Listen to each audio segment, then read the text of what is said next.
2025 Mushtaq Ali trophy winner. మనలో చాలామందికి cricket రావాలని ఉంటుంది. అయితే క్రికెట్ రావాలంటే అంత ఈజీ కాదు. క్రికెట్ అనేది చాలా ఫేమస్ గేమ్ అన్నమాట ఇండియాలో. అలాంటిది ఆడాలంటే ఇండియా లెవెల్లో టోర్నమెంట్స్ అనేవి ఆడాలి. అయితే ఇండియా లెవెల్లో టోర్నమెంట్స్ చాలా డిఫరెంట్ ఫార్మాట్స్ ఉంటాయి. అది T20, వన్డే, టెస్ట్. దాంట్లో భాగమైన T20 క్రికెట్ గురించి తెలుసుకోబోతున్నాం. హాయ్ ఫ్రెండ్స్, వెల్కమ్ టు అనూహ్య వేదిక. ఈరోజు మనం Syed Mushtaq Ali trophy T20 format గురించి తెలుసుకోబోతున్నాం.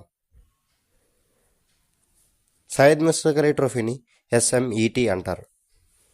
అసలు ఈ సయ్యద్ ముస్తక్ అలీ ట్రోఫీ పేరు ఎలా వచ్చింది?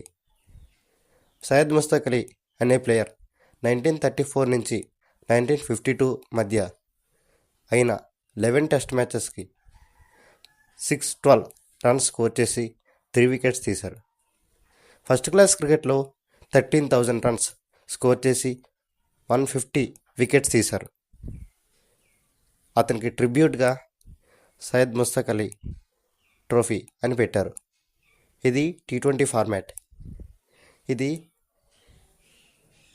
స్టేట్స్ మధ్య అయ్యే tournament. Syed Mushtaq Ali trophy matches జరుగుతుండగానే 2016లో కొంచెం డిఫరెంట్గా జరిగింది. ఎలా అంటే జోన్స్గా విడిపోయి మ్యాచెస్ ఆడారు. అంటే south zone, north zone, west zone, east zone, అలాగే సెంట్రల్ జోన్. ఓవరాల్గా 5 జోన్స్ ఆడినట్టుగా అయ్యింది. ఒక్కొక్క జోన్ నుంచి టాప్ 2 టీమ్స్ అనేవి సూపర్ లీగ్గా వెళ్ళాయి. అంటే ఓవరాల్గా 10 టీమ్స్ వచ్చాయి. దాంట్లో టాప్ 2 టీమ్స్ ఫైనల్కి వెళ్ళి ఆడాయి. ఒక టీం విన్నర్ అయ్యింది. ఇప్పుడైతే కొంచెం అప్డేట్ చేశారు. ఇప్పుడు ఎలా ఉందంటే ఓవరాల్గా 38 టీమ్స్ పార్టిసిపేట్ చేస్తున్నాయి. దీంట్లో ఎలైట్ గ్రూప్, ప్లేడ్ గ్రూప్ అని 2 ఉంటాయి. ఎలైట్ గ్రూప్లో 5 గ్రూప్స్ ఉంటాయి. ఒక్కొక్క దాంట్లో 6 టీమ్స్ ఉంటాయి.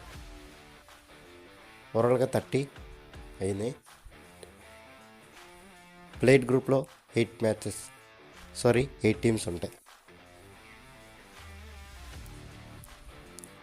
ప్రీ క్వార్టర్స్ అనేది 6 టీమ్స్ మధ్య జరుగుతుంది. దాంట్లో 3 టీమ్స్ గెలుస్తాయి. ప్రీ క్వార్టర్స్ ఆడకుండా 5 టీమ్స్ అనేవి క్వార్టర్ ఫైనల్కి వెళ్తాయి. ఓవరాల్గా క్వార్టర్ ఫైనల్కి 8 టీమ్స్ వచ్చినట్టు అవుతుంది. ఈ 8 టీమ్స్ మధ్య మ్యాచెస్ అయిన తర్వాత 4 టీమ్స్ సెమీఫైనల్కి వెళ్తాయి. ఈ సెమీఫైనల్ తర్వాత 2 టీమ్స్ ఫైనల్కి వెళ్తాయి. దాంట్లో విన్నర్కి ట్రోఫీ అవార్డ్ చేస్తారు. ఫ్రెండ్స్, ఫస్ట్ క్లాస్ క్రికెట్ అనేది 4 డేస్ జరుగుతుంది.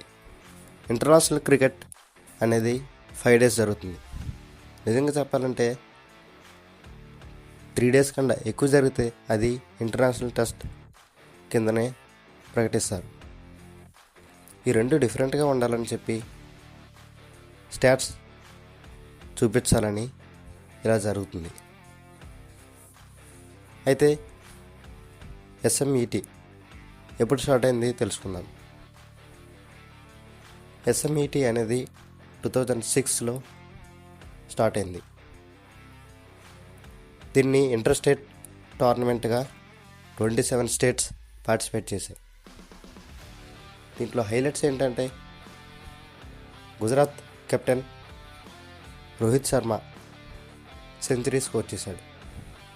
ఇది అతనికి T20లోనే అత్యంత ఇంపార్టెంట్ ఘనత అన్నమాట. 2006 ఫైనల్లో తమిళనాడు గెలిచింది. తమిళనాడు కెప్టెన్ దినేష్ కార్తిక్. ఇది 2007 2008లో ఇది ఆగింది. ఎందుకంటే 2007లో ఇండియా వరల్డ్ కప్ గెలిచింది. అక్కడి నుంచి T20 టోర్నమెంట్ అనేది ఎక్కడికో వెళ్ళిపోయింది, అంటే హైకి వెళ్ళింది. దాని కారణం ఇండియా వరల్డ్ కప్ గెలవడమే. ఈ T20 టోర్నమెంట్ IPLగా ప్రారంభమైంది. అందువల్లనే 2007, 2008లో అవ్వలేదు. మళ్ళీ 2009లో మళ్ళీ స్టార్ట్ అయింది. ఇది సయ్యద్ ముస్తక్ అలీ ట్రోఫీగా స్టార్ట్ అయింది. ఓవరాల్గా 16 సయ్యద్ ముస్తక్ అలీ ట్రోఫీస్ జరిగాయి. అయితే దీంట్లో సక్సెస్ఫుల్ టీమ్స్గా గుజరాత్, తమిళనాడు, కర్ణాటక, బరోడా ఇవి 4 టైమ్స్ గెలుచుకున్నాయి. రీసెంట్ ఇయర్స్లో 2023లో పంజాబ్, 2024లో ముంబై, రీసెంట్ ఇయర్ అయిన 2025లో కర్ణాటక గెలిచాయి. ఇప్పుడు మనం సయ్యద్ ముస్తక్ అలీ ట్రోఫీ స్టాట్స్ తెలుసుకుందాం. కేదార్ దేవదార్ అనే ప్లేయర్ 2215 రన్స్ స్కోర్ చేశాడు. ఇతడు బరోడా ప్లేయర్కి సంబంధించినవాడు. హైయెస్ట్ వికెట్ టేకర్ గుజరాత్కి సంబంధించిన leg spinner Piyush Chawla 85 wickets తీశాడు. Highest team total 250 runs Karnataka services అనే టీం పైన స్కోర్ చేసింది. హైయెస్ట్ స్కోరర్ ముంబైకి చెందిన Shreyas Iyer 147 runs against Sikkim score చేశాడు. Friends, domestic cricket Syed Mushtaq Ali trophy అనేది BCCI నిర్వహిస్తుంది. ఇది ఇండియా లెవెల్లో అవుతుంది కాబట్టి IPLకి ఇది చాలా యూజ్ అవుతుంది. ప్లేయర్స్ బాగా ఆడిన బట్టి ఏదో ఒక ఫ్రాంచైజ్ IPLలోకి తీసుకుంటాయి. కోట్లలో ప్లేయర్స్ పలుకుతున్నారంటే వాళ్ళ పర్ఫార్మెన్సే కారణమని చెప్పాలి. మనం రీసెంట్గా కూడా చూసాం. IPL టీం అయిన Chennai super Kings 28.4 crores domestic players పైన పెట్టిందంటే చూసుకోవాలి టాలెంట్ ఎలా ఉందనేది. టాలెంట్ ఉంటే ఏ ప్లేయర్ అయినా ముందుకొచ్చి ఆడవచ్చు. ఈ ప్లేయర్స్ మనకి నిరూపించారు. చెన్నై సూపర్ కింగ్స్ అనే కాదు, చాలా టీమ్స్ ఈ ఇయర్ అయితే ఆక్షన్లో డొమెస్టిక్ ప్లేయర్స్ పైన ఇంట్రెస్ట్ చూపిస్తున్నాయి. ఈ వీడియోని ఇక్కడితో ముగిస్తున్నాం. For more exciting updates, please do like, share, subscribe Anuya Vedika. Follow us on Instagram and Facebook. Thank you for your support.